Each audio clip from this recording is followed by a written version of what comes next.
Gapimni eshityapsanmi? Nima deyapsan? Nima deyapman? Rejissyor qiz tulki sochini olib kelibdi. Sotib berdingmi? Yo'q, albatta. Men axir seni yaxshi jangchiman-ku. Ba'zida xuddi o'zimni insonga aylangan deb o'ylayman. Juda ham zo'r. Nima bo'lganda ham, juda ham yomon narsani his qilyapman.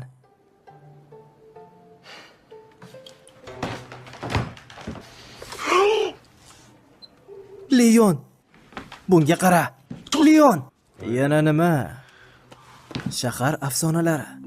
Bu axir sensan-ku. Yo xudoyim. Balki vaqtinchalik soyabonni tutmay turarsiz. Bundanmi? O'sha qizga borib ayt. Qo'lidan kelsa ushlab olsin. Nima bu hazilmi? Hoy! Shillaqurt sevgilisi, milliy taomlar. Ehtiyotkor bo'l deb aytgandim-ku.